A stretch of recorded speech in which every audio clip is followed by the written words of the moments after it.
Hello everyone, good morning. ચાલો તો last વિડિયોની અંદર આપણે r ની કિંમત જે છે એ કયો ઉપયોગ કરશું, આદર્શ વાયુનું સમીકરણ છે એ કઈ રીતે ઉપયોગ કરી અને આપેલા જે ડેટા છે એનો ઉપયોગ કરી અને દાખલા ગણશું. એવા થોડાક આપણે 5 કે 6 દાખલા છે એની ચર્ચા કરી હતી. તો જો એ દાખલા માટે તમને અલગ અલગ રીતે બધી વસ્તુઓ પૂછતા હોય છે કે ભાઈ મોલ મેળવો, કદ મેળવો, બરાબર છે. તો આપણે r ની કિંમત જો બદલવી ના હોય જુદી જુદી, તો આપણે જે આપેલા ડેટા છે એમાં રહેલું દબાણ અને એમાં રહેલું કદ એની કિંમત છે આપણને જે r ની કિંમત યાદ રહેતી હોય અને એના માટે જે એકમો કીધેલા છે એકમોની અંદર ફેરવવી. અને એવું જરૂરી નથી બધામાં p અને b ની કિંમત એ પ્રમાણે ફેરવવી. જો એવું ના કરવું તો r ની કિંમત બધી યાદ રાખવાની કે આના માટે r ની કિંમત આવી લેવાની થાય. પણ મેઈન વસ્તુ છે r ની કિંમત. કદાચ યાદ ન રહે અને મજા આવી કિંમત મૂકીને દાખલો ગણશો તો જવાબ સાચો આવશે નહીં. એટલે ખાસ p અને v આ બંનેની કિંમત ઉપર આધાર રાખે છે. હવે જેટલા બને એટલા પ્રેક્ટિસ દાખલા કરશો એટલે ઓટોમેટિક તમને વધુ આવડવાના છે. એટલે સ્વાધ્યાયના દાખલા છે તમારી રીતે જાતે ટ્રાય કરશો એટલે ઓટોમેટિક તમને ખબર પડી જશે. તો આજે આપણે એક બીજો મહત્વનો ટોપિક છે એની ચર્ચા કરવાના છીએ અને એની ઉપરથી એના દાખલા જોશું. એટલે આપણા ચેપ્ટરની અંદર જે થિયરીઓ તમને કીધી છે બધી થિયરીઓ આપણે પૂરી કરશું. તો જો તો ડાલ્ટન છે એનો આંશિક દબાણ, અથવા તમને આવી રીતે પ્રશ્ન પૂછી શકે કે ડાલ્ટનનો આંશિક દબાણ અથવા વિભાગીય દબાણનો નિયમ સમજાવો. બરાબર છે. તો આની ઉપરથી પણ દાખલા આવે છે એ આપણે ગણવાના છે. પણ એના પહેલા આપણે ડાલ્ટનનો આંશિક દબાણનો નિયમ છે એ વ્યવસ્થિત સમજી લઈએ, એનો ઉપયોગ શું છે એ સમજી લઈએ અને એની ઉપરથી કેટલા સૂત્રો તારવી શકો છો એ બધી જ બાબતો છે એની આપણે ચર્ચા કરી લઈએ. તો ડાલ્ટનનો આંશિક દબાણ છે એનો નિયમ એ કેના માટે છે એ આપણે જોઈએ કે એકબીજા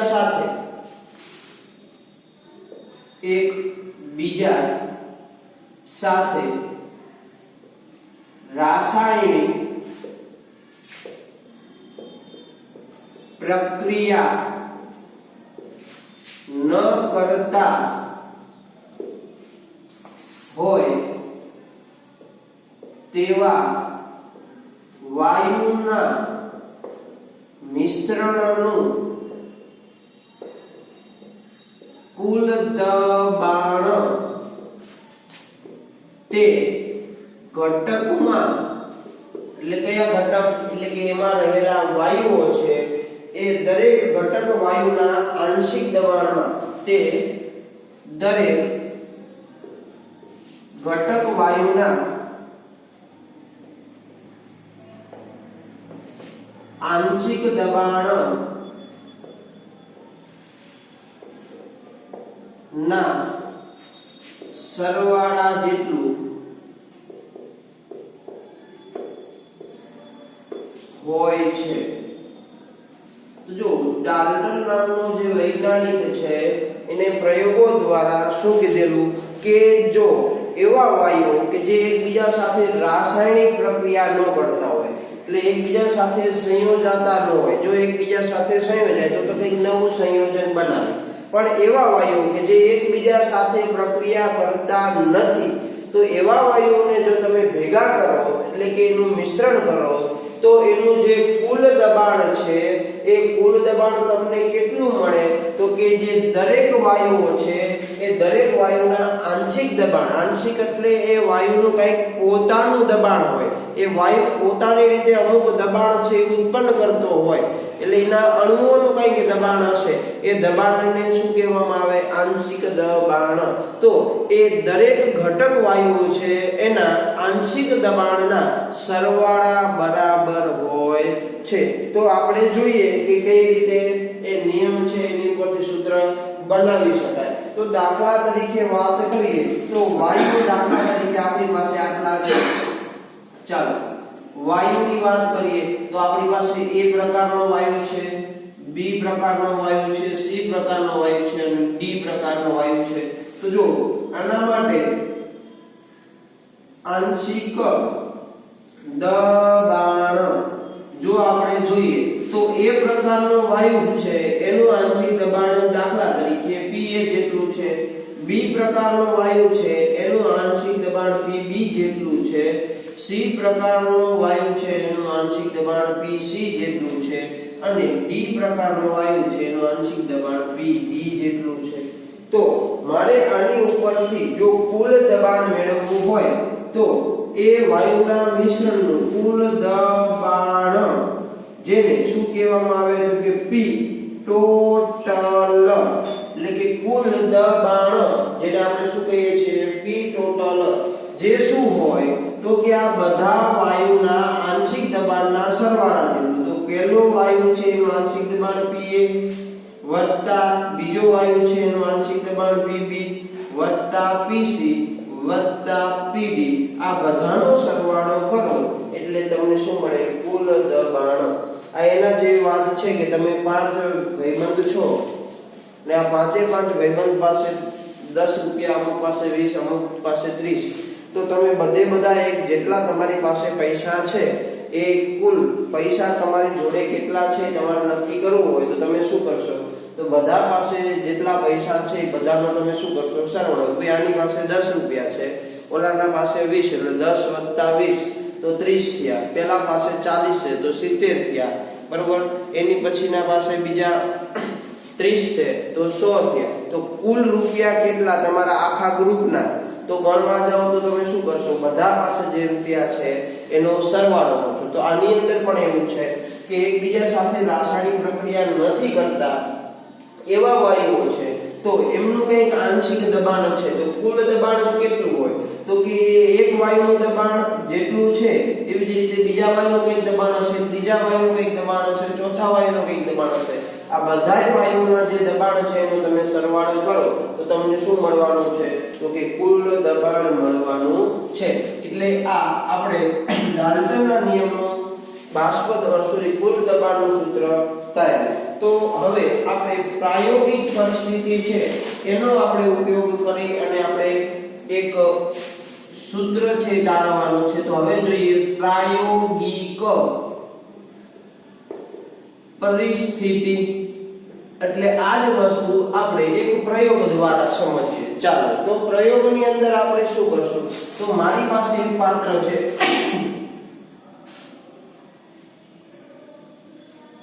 આ પાત્રની અંદર મેં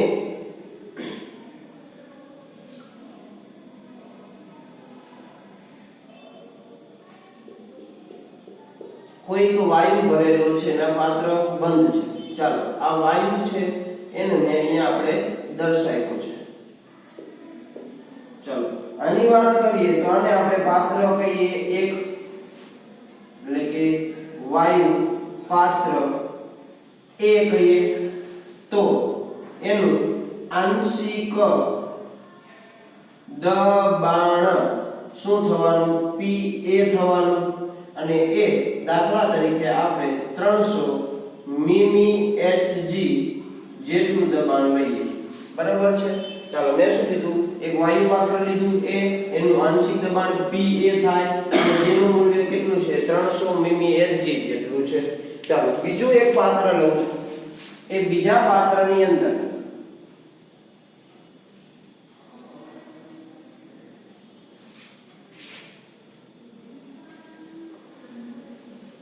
ચાલો બીજું પાત્ર આપણે આવી રીતે દર્શાવેલું છે.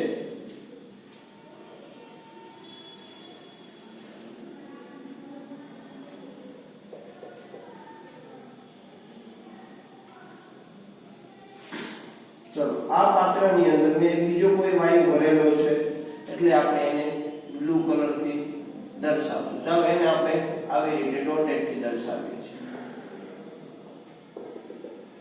આને કહીએ વાયુ પાત્ર બી. એનું આંશિક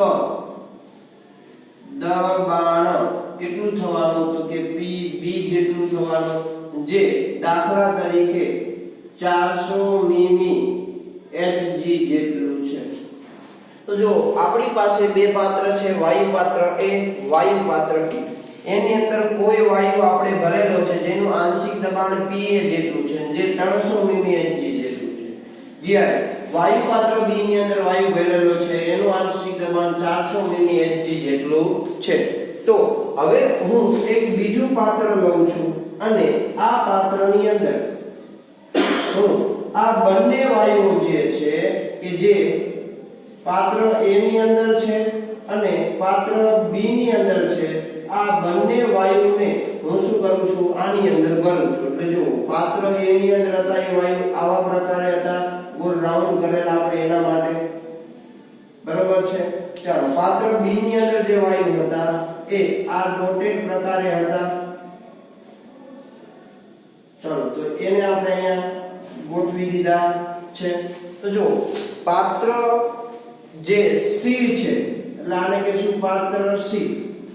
તો પાત્ર C ની અંદર શું છે, તો કે પાત્ર C ની અંદર વાયુ A અને વાયુ B નું મિશ્રણ ભરેલું છે.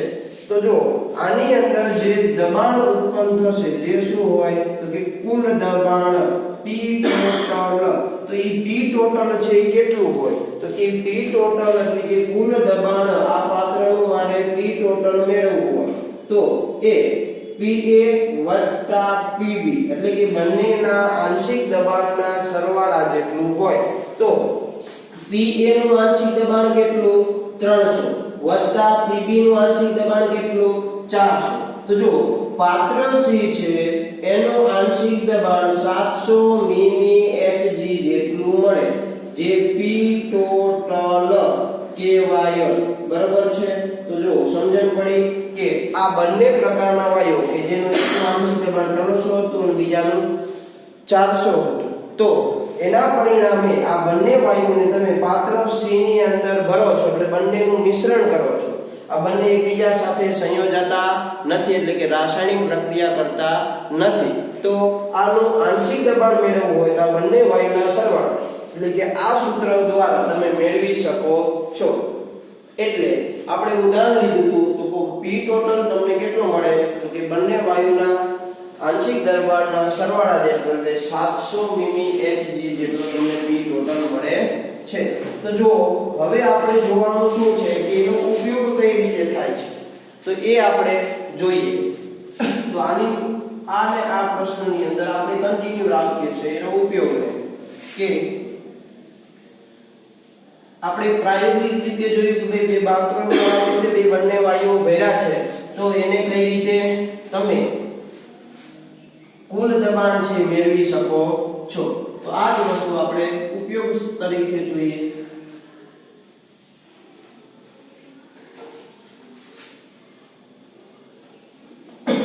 તો જો પહેલો ઉપયોગ શું, તો કે પહેલો ઉપયોગ એવો કે પ્રયોગશાળાની અંદર બે વાયુઓ છે એને મિશ્રણ કરવામાં આવ્યા હોય જે એકબીજા સાથે રાસાયણિક પ્રક્રિયા નથી કરતા, એ બે વાયુઓનું કુલ દબાણ તમે શું કરી શકો છો, તો આના દ્વારા મેળવી શકો છો.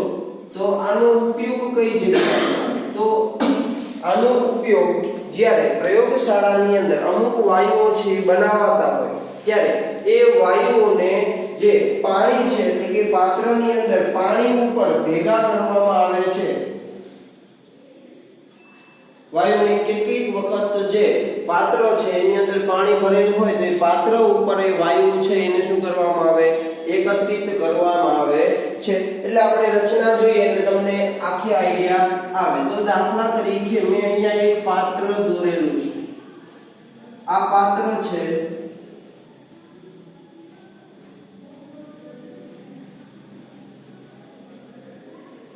આવા પ્રકારનું પાત્ર છે. ચાલો આની અંદર મેં નીચેની ભાગની અંદર શું ભરેલું છે, પાણી. આ ઉપરના ભાગની અંદર શું છે, તો કે મેં કોઈ વાયુ છે એ વાયુને એકત્રિત કરેલો છે. એટલે જો મેં બ્લુ કલરની પેનથી દર્શાવ્યું છે. દાખલા તરીકે આ ઓક્સિજન વાયુ છે.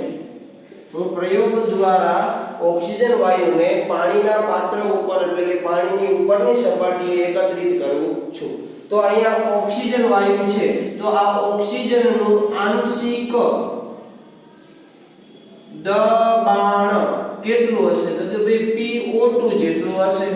આનું આંશિક દબાણ કેટલું મળવાનું આપણને તો કે ભાઈ PO2 જેટલું બરાબર છે ચાલો અહીંયા જો શું થવાનું કે જે પાણીના અણુઓ છે એ પાણીના અણુઓ તાપમાન વધારતા એ પાણીના અણુઓ છે એનું રૂપાંતર પણ કેમાં થવાનું બાષ્પની અંદર કેની અંદર બાષ્પમાં તમને ખબર છે પાણી ગરમ કરો તો એમાં કેમાં રૂપાંતર થાય વરાળમાં અને વરાળની અંદર શું હોય તો કે પાણીના અણુઓ હોય તો અહીંયા જે તમે વાયુ એકઠો કર્યો છે ભેગો કર્યો છે એમાં એ વાયુના અણુઓ તો હશે પણ વત્તા એની સાથે પાણીના અણુઓ છે એ પણ મિક્સ થયેલા હશે એટલે એ વાયુ પાણીના બાષ્પ સાથે સંતૃપ્ત થયેલા હશે એનો મતલબ કે એ પાણીના અણુઓ છે એનું પણ કંઈક આંશિક શું હશે દબાણ હશે તો કે આંશિક દબાણ બરાબર શું હશે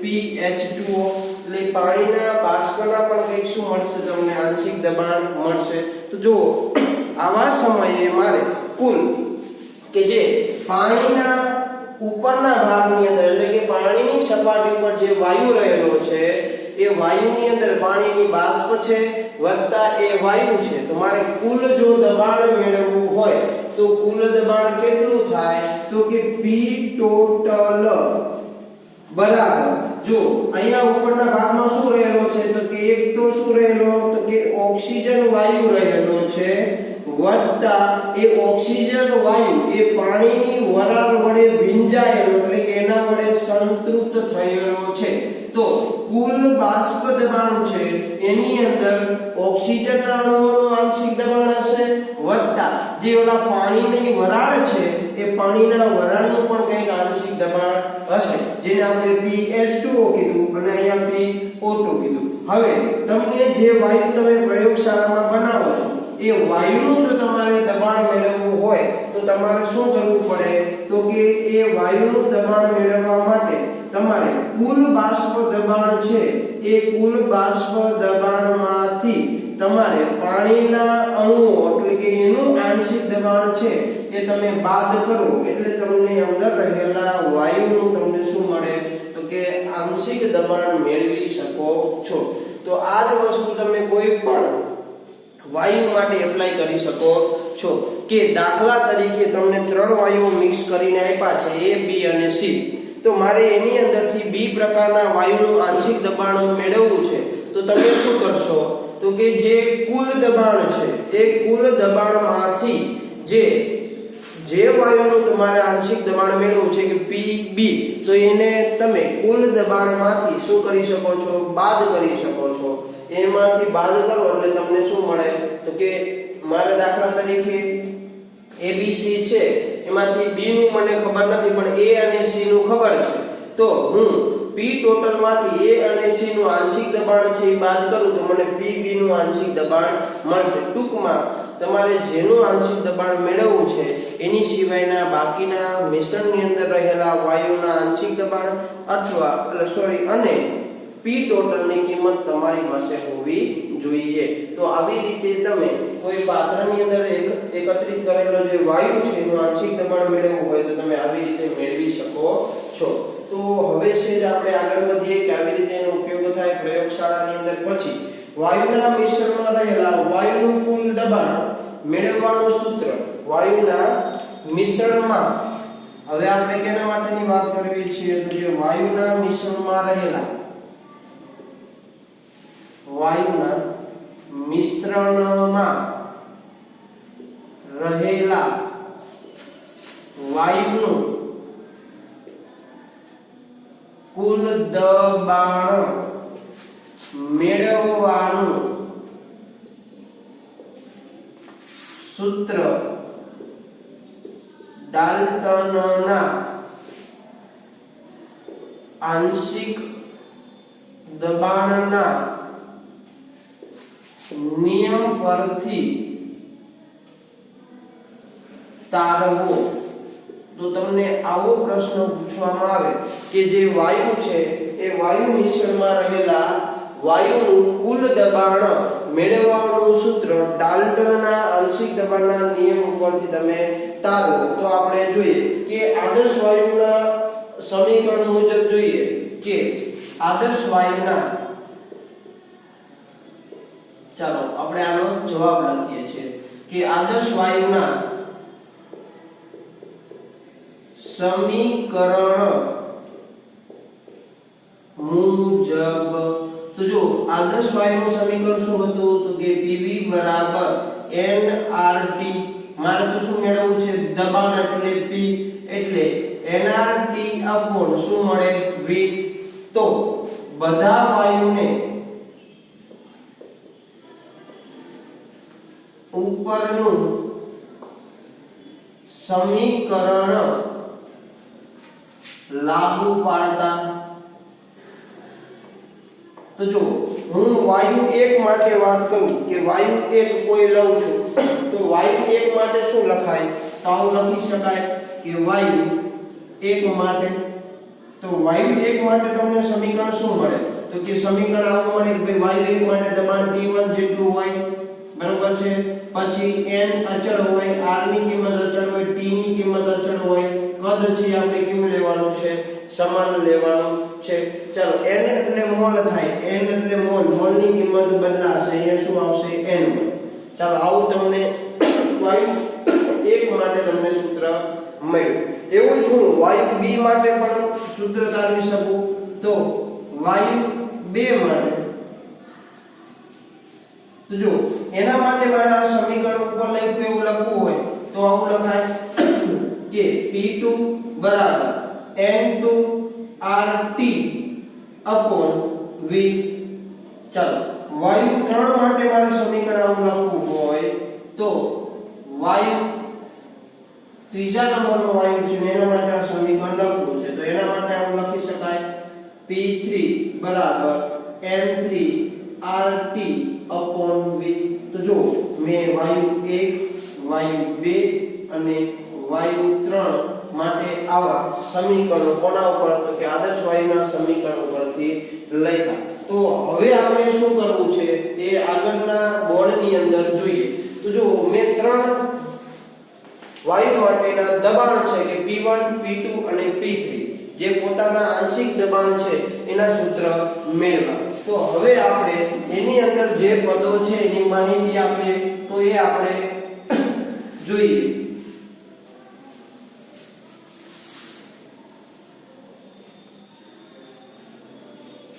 ચાલો તો જો હું દાખલા તરીકે વાત કરું તો અહીંયા જે 1, 2 અને 3 આપેલું છે એ શું છે, તો કે વાયુ 1, 2 અને 3 આવા 3 વાયુ લીધેલા છે. બીજું N1, N2 અને N3 શું છે, તો કે વાયુના મોલ, જે તમે શું લીધા છે તો કે N1, N2 અને N3 એ શું છે વાયુના મોલ, બરાબર છે. જ્યાં P1, P2 અને P3 એ શું દર્શાવે છે, તો વાયુનું આંશિક દબાણ, આંશિક એટલે પોતાનું દબાણ જે શું છે તો કે P1, P2 અને P3 છે. અને જ્યાં જે P ટોટલ છે એટલે કુલ દબાણ, જેને શું કહેવામાં આવે P ટોટલ, અને વાયુનું કદ જે આપણે V લીધેલું છે. એટલે ટૂંકમાં આ સમીકરણ માટે આપણે જે પદો લીધા છે એની વિશેની માહિતી આપી. આ છે આ વસ્તુ દર્શાવે છે કે ભાઈ N1, N2 અને N3 શું દર્શાવે, એના મોલ દર્શાવે છે. તો હવે આપણે શું જોવું છે, તો કે ડાલ્ટનના નિયમ મુજબ, હવે ડાલ્ટનના નિયમ મુજબ, તો જો ડાલ્ટનના નિયમ મુજબ તમે શું લખી શકો, તો કે ડાલ્ટનના નિયમ મુજબ આવું લખી શકાય ભાઈ P ટોટલ, આપણી પાસે કુલ 3 વાયુઓ છે તો એના બરાબર શું લખાય, તો કે 3 વાયુના આંશિક દબાણનો સરવાળો, એટલે કે P1, P2 અને P3 નો સરવાળો. ચાલો આપણી પાસે P1, P2 અને P3 ત્રણેની કિંમત છે, તો મને P ટોટલ બરાબર શું મળવાનું, તો કે કે P ટોટલ બરાબર મને શું મળશે તો કે N1 RT upon V અહીંયા N2 RT upon V અહીંયા N3 RT upon V મને આવું કંઈ મળશે। ચાલો જો આની અંદર તમે જોવા જાવ તો RT upon V બધાની અંદરથી જે RT upon V પદ છે એ V પદ બધાની અંદર સરખું છે કઈ RT upon V તો એને કોમન કાઢી શકો તો જો મને P ટોટલ બરાબર શું મળ્યું તો કે RT upon V કાઉન્સની અંદર N1 N2 N3 મને આવું સમીકરણ મળ્યું કે N1 N2 અને N3। ચાલો તો હવે હું આ બાજુના સાઈડ ઉપર આપણે આગળની માહિતી છે એને આગળ વધારીએ।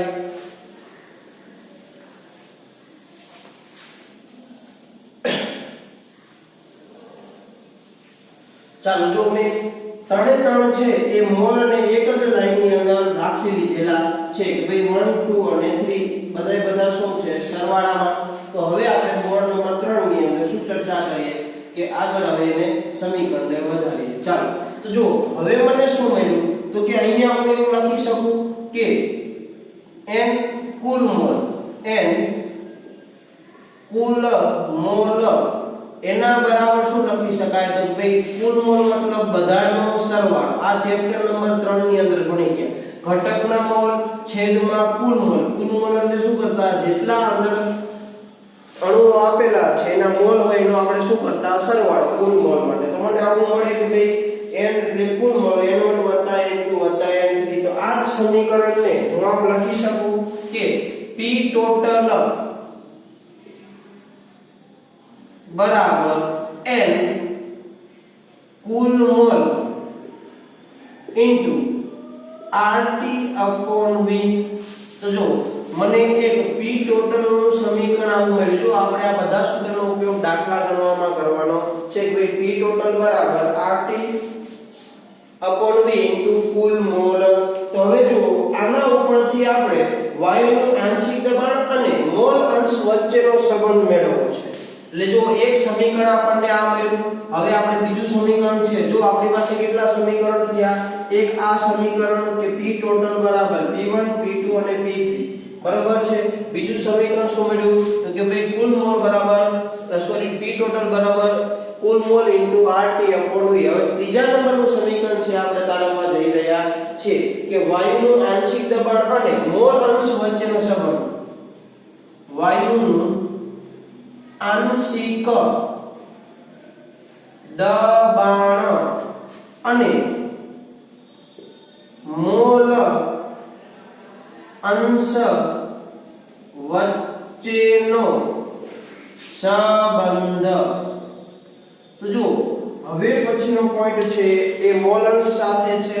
તો જો આ બાબત છે મોલ અંશ કોને કહેવાય એ આપણે ચેપ્ટર નંબર 1 ની અંદર વ્યવસ્થિત રીતે ભણેલા છીએ એના દાખલા પણ ગણેલા હશે। તો મોલ અંશ એટલે શું મારે તમને વધારે ડિટેલમાં કહેવું પડશે નહીં। તો આપણે જોઈએ કે વાયુનું આંશિક દબાણ આપણી પાસે 3 હતા કયા તો કે જો વાયુના આંશિક દબાણ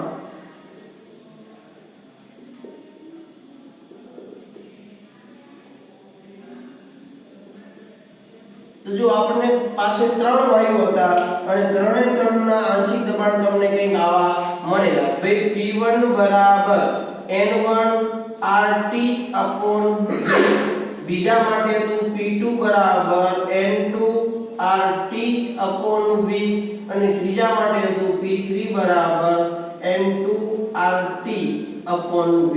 તો આપણી પાસે આવા 3 આંશિક દબાણો છે। તો વાયુનું કુલ દબાણ છે એના માટે આપણને શું મળેલું તો કે એક સૂત્ર મળેલું શું તો કે ભાઈ વાયુનું કુલ દબાણ અને એ આંશિક દબાણ ઉપરથી આપણે જે સૂત્ર લાવેલા ભાઈ P ટોટલ બરાબર એના બરાબર આપણે શું લખી શકાય તો કે n કુલ મોલ ઇન્ટુ RT/V આપણે આટલું આગળ મેળવીને આવેલા છે. તો વાયુના આંશિક દબાણ અને કુલ દબાણનો આપણે ગુણોત્તર લેતા, જો વાયુનું આંશિક દબાણ એટલે આ અને કુલ મોલ એટલે કે P ટોટલ એ બંનેનો આપણે શું કરવો છે, ગુણોત્તર લેતા. ચાલો તો હું હાલ તમને સમજાવવા માટે ફક્ત સમીકરણ 1 ની વાત કરું છું. તો જો હવે આપણે શું કરવાના છે, તો કે વાયુનું, ચાલો વાયુ 1 માટે આંશિક દબાણ અને વાયુના કુલ દબાણ એટલે કયું, તો કે RV સૂત્ર નો ગુણોત્તર લેતા. તો હું વાયુ 1 ની અત્યારે ચર્ચા કરી રહ્યો છું, એવી રીતે વાયુ 2 માટે પણ તમે લખી શકો છો. તો જો આ બંનેનો ગુણોત્તર લઈએ તો ગુણોત્તર મને કંઈક આવા પ્રકારનો મળે કે P1 N1 RT/V. ચાલો આના છેદમાં શું આવવાનું, તો કે આના છેદમાં P ટોટલ, કારણ કે મારે બંનેનો શું કરવો છે, ગુણોત્તર, એટલે P ટોટલ એનો મતલબ આ આખા પદના છેદમાં મને શું મળવાનું, તો કે N કુલ મોલ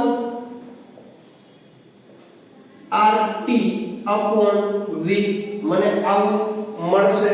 ચાલો તો આપણે બોર્ડ નંબર 4 ની અંદર એ ગણતરી આગળ વધારવી છે. તો જો તમે ધોરણ 10 થી ભણતા આવો છો, શું તો કે હંમેશા અંશનો છેદ છેદમાં જાય અને છેદનો છેદ અંશમાં જાય, આવું તમે ક્યાંક મેથ્સ ની અંદર ભણીને આવેલા છો. તો જો આપણા સૂત્રની અંદર પણ હાલ એવી જ પરિસ્થિતિ ઉત્પન્ન થયેલી છે કે ભાઈ P1 ના છેદમાં શું મળ્યું છે, P ટોટલ.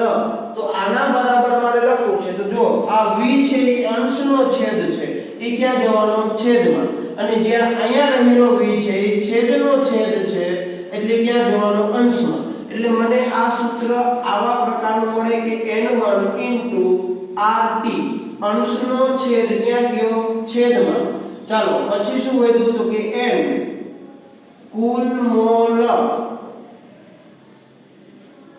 ઇન્ટુ શું આવશે, RT એનો છેદ હતો એ ક્યાં જવાનો, અંશમાં, એટલે અહીંયા V ક્યાં આવવાનો, ઉપર. તો જો હવે આપણને આ સમીકરણની અંદર જે કિંમત મળી મને, અહીંયાથી V કેન્સલ, અહીંયાથી V કેન્સલ, અહીંયાથી RT કેન્સલ, અહીંયાથી RT કેન્સલ થાય, તો તમને જો શું મળ્યું, તો કે P1 ના છેદમાં P ટોટલ N1 ના છેદમાં N કુલ મોલ, આવું આપણને મળ્યું. તો તમે જો ધોરણ 11 ની અંદર શું ભણેલા છો, ચેપ્ટર નંબર 1 માં, તો કે મોલ અંશ, જેને આપણે x વડે દર્શાવીએ છીએ, એના બરાબર શું લખો છો, તો કે ઘટકના મોલ છેદમાં શું લખો છો, કુલ મોલ. તો જો અહીંયા પણ એવા પ્રકારની વસ્તુ બનેલી છે, N1 એટલે કોઈ એક ઘટક છે, એટલે કે વાયુ, એક વાયુ છે એના મોલ, છેદમાં N કુલ મોલ, એટલે એને શું કહેવાય, તો કે કુલ મોલ.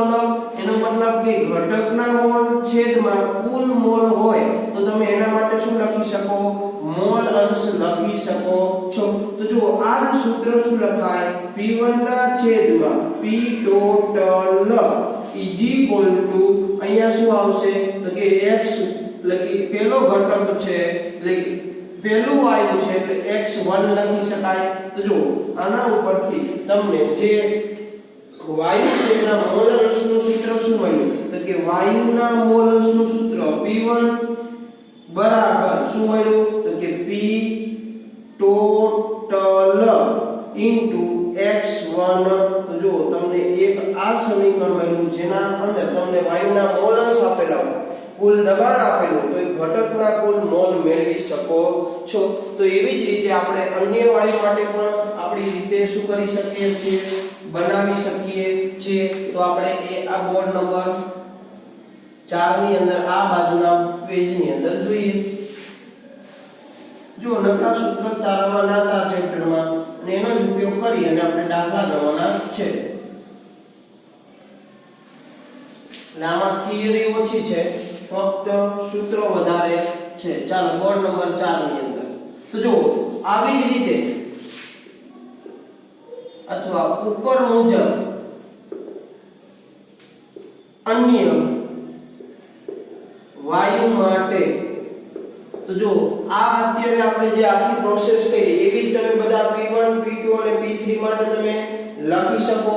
તો જો એના માટે આપણે સૂત્ર લખતા જઈએ તો P2 માટે લખું તો મને શું મળે તો કે ભાઈ P2 બરાબર P total into x2 જ્યાં આપણે શું લખીએ તો કે x2 બરાબર કોની જગ્યાએ આવેલા હશે તો કે n2 ના છેદમાં n કુલ મોલ એની જગ્યાએ આપણે x2 મૂકેલા હશે.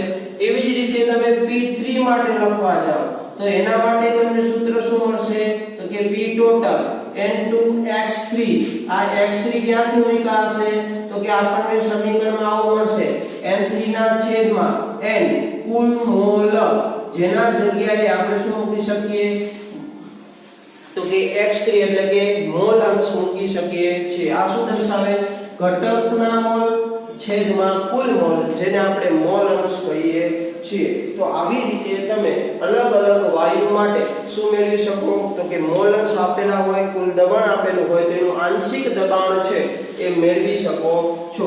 અહીંયા P1 P2 અને P3 શું દર્શાવે છે વાયુનું આંશિક દબાણ.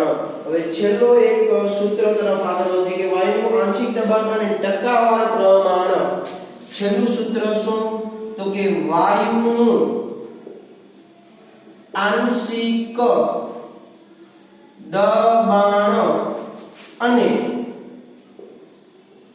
ટકાવાર પ્રમાણ. જો આની અંદર આપણે કેટલા સૂત્ર જોયા તો એક P total બરાબર બધા આંશિક દબાણનો સરવાળો એટલે PA PB PC એ સૂત્ર જોયું. પછી આપણે બીજું કયું સૂત્ર જોયું તો કે P total છે અને એનો અને મોલ અંશ વચ્ચેનો સંબંધ એટલે અત્યારે લખ્યું P1 બરાબર P total into x1. પછી શું જોયું તો કે કોઈ વાયુ મિશ્રણ છે અને વાયુ મિશ્રણની અંદર કોઈ એકનું તમને આંશિક દબાણ મેળવવું છે, બાકીના બધાનો આંશિક દબાણ અને P total આપેલો છે તો તમે એને કરતા બનાવી એટલે કે બાકીના બધામાંથી બાદ કરી અને તમે મેળવી શકો છો. અને એની ઉપર આપણે શું મેળવેલું તો કે એના મોલ અંશ વાળું વત્તા જે એના મોલ છે એની સાથેનો સંબંધ છે એટલે એ સૂત્ર આપણે મેળવેલું કે ભાઈ આંશિક દબાણ P1 અને એના મોલ અંશ એટલે કે n કુલ મોલ એ વાતનું આપણે સમીકરણ જે હતું કે ભાઈ P total બરાબર n કુલ મોલ into RT/V. તો આ સૂત્ર આપણે હમણે ચર્ચા કરી. તો આટલા સૂત્રો આપણે જોયા. હવે એની અંદર એક સૂત્ર બાકી છે કે વાયુનું આંશિક દબાણ અને એના ટકાવાર પ્રમાણનું સૂત્ર. તો જો વાયુનું પ્રમાણ જો 100% હોય, ચાલો વાયુનું પ્રમાણ દાખલા તરીકે 100% હોય તો એને શું કહેવામાં આવે તો કે P total. કારણ કે P total એટલે શું તો કે કુલ વાયુનું દબાણ એટલે કુલ આંશિક દબાણ એટલે બધા વાયુનો સરવાળો. તો 100% હોય તો એ શું હોય કે P total હોય. પણ એમાંથી જો કોઈ વાયુ છે એ 1% જેટલો હોય એટલે કે એનું પ્રમાણ 1% જેટલું પ્રમાણ હોય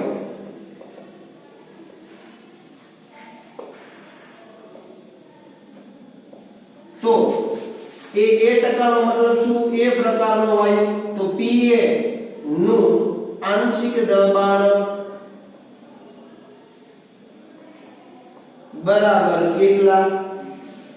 જો મેં શું કહ્યું ત્રિરાશી કોઈ વાયુ છે એનું તમને 100% પ્રમાણ આપ્યું એનો મતલબ શું આપેલો છે P total તમને આપેલો છે.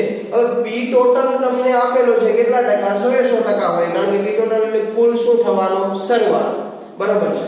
હવે જુઓ એમાંથી તમને કોઈ વાયુ છે એના 1% જેટલું પ્રમાણ આપેલું છે, 3 વાયુ મિક્સ કરેલા છે, એમાંથી દાખલા તરીકે એ પ્રકારનો વાયુ છે એનું 30% અંદર પ્રમાણ છે, તો એ વાયુનું આંશિક દબાણ એ કુલ દબાણની અંદર કેટલું હશે એ તમારે મેળવવું હોય તો તમે શું કરશો તો કે ભાઈ કુલ ટોટલ હોય એટલે કે P ટોટલ હોય ત્યારે 100% જેટલું પ્રમાણ હોય તો એમાંથી 1% એટલે કે 30% જેટલું ત્યારે એનું આંશિક દબાણ કેટલું હોય તો આપણે PA એટલે કે આંશિક દબાણ બરાબર શું લખી શકીએ તો કે સૂત્ર આપણે આવી રીતે લખી શકીએ કે P ટોટલ ગુણ્યા શું આવશે તો કે 1% છેદમાં શું આવશે 100। તો જો તમને કોઈ વાયુનું પર્સન્ટેજ ની અંદર પ્રમાણ આપેલું છે, વાયુનું આંશિક દબાણ PA તમને મેળવવાનું કીધું છે તો તમને એ મિશ્રણની અંદર વાયુના આટલા ટકા પ્રમાણ છે એ આપી દીધેલું હોય અને કુલ દબાણ આપી દીધેલું હોય તો તમે આ સૂત્રનો ઉપયોગ કરી અને એની અંદર એ વાયુનું આંશિક દબાણ મેળવી શકો છો કે દાખલા તરીકે તમને 3 વાયુ મિક્સ કરીને આપેલા છે અને એમાંથી કોઈ એક વાયુનું તમને પ્રમાણ કહી દીધું છે કે ભાઈ એ પ્રકારનો વાયુ છે એનું પ્રમાણ 30% છે અને એ 3 વાયુનું કુલ એટલે કે કુલ દબાણ છે એટલે કે P ટોટલ છે એનું મૂલ્ય આટલા પ્રકારનું છે તો એ વાયુનું આંશિક દબાણ મેળવો એવો તમને પ્રશ્ન પૂછે તો તમે આ સૂત્ર છે એનો ઉપયોગ કરી અને શું કરી શકો છો દાખલા ગણી શકો છો। તો આટલા સૂત્ર જે મેં તમને ફરતી બાજુ અંડરલાઈન કરીને જેટલા સૂત્રો તમને આપેલા કે અહીંયા આ છે, અહીંયા રહેલા આ 3 સૂત્ર છે, આ 3 સૂત્રોમાંથી આપણે જેવી રીતે જરૂર પડશે એ પ્રમાણે આપણે એનો ઉપયોગ કરશું। તો આટલા સૂત્રો તમે કાલના વિડિયોની અંદર આવો ત્યારે વાંચી લેજો જે મેં કીધા છે કે એનો ઉપયોગ કરી બધા પ્રકારના સૂત્રોનો દાખલાનો એક એક ઉપયોગ થયો આપણે દાખલા આવતા વિડિયોની અંદર જોશું એટલે જરૂરથી હાજર રહેજો કારણ કે તમારા બુકની અંદર એ દાખલા છે એ આપેલા હશે નહીં। એટલે આપણે આજે અહીંયા સુધી રાખીએ છીએ, કાલે નવા ટોપિક સાથે મળશું।